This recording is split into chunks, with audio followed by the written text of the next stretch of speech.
This is a response to you choose a side. I listened to you. I watched your video and listened to your words. I do not have any disagreement on what you said about the Second Amendment. You were absolutely right. It was written not for hunters to hunt. Hell, you can use any weapon for that, from a rock to a musket at the time. No, it was chosen and placed in there for you to, not just to defend yourself, but to defend this country from enemies, foreign and domestic. We are the first line of defense for that. And our founding fathers knew that. They knew if the government got out of control, it would be up to people like you and me to set it right and set us back on the right course. As far as cops, I really don't like them. Don't have no real use for them, and I'll be the first to admit it. But when I made a comment about the cops, Chuck Photographer, and says, I can do whatever I want, that was a direct quote from him. Cops in this day and age gets this Wyatt Earp mentality. They think because they wear a badge and have a gun, they can pretty much run over you. And that's not their job. Their job is first and foremost to defend and protect the rights of the citizen from harm, from subversion, from terror. To protect property, and to protect liberty, and to protect person. That's their job. But see, some cops, they feel they're beyond that. They're above that.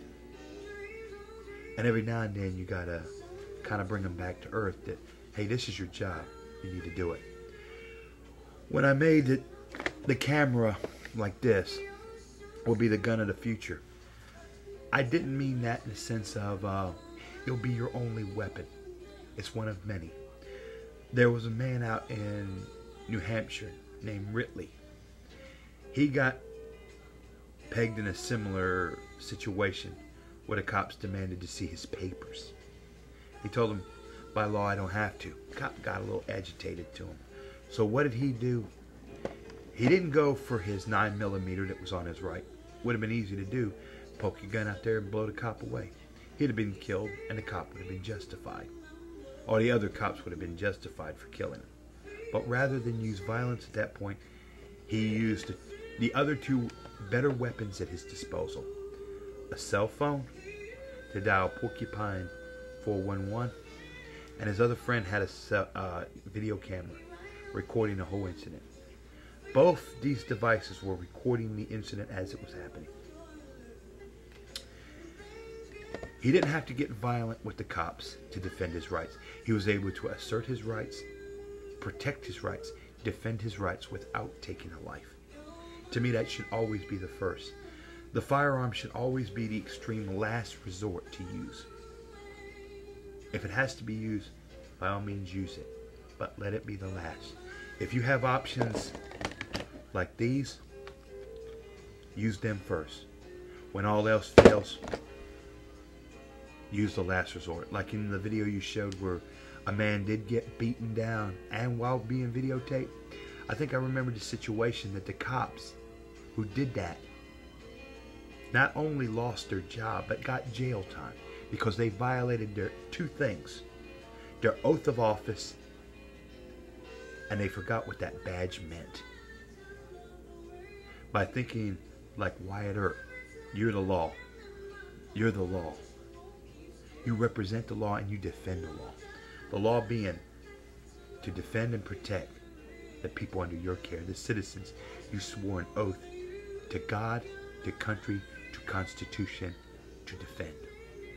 When you give up those, you lose your respect. You're no longer policemen. And thanks to those videos, not only did the citizen got probably a big fat check at our expense, taxpayers, but those officers got sentenced to some heavy duty time for being stupid. And one of the reasons probably Alex Jones had me on his link, because the very first thing I tell people is record these incidents. Show the sheep out there. This is happening now.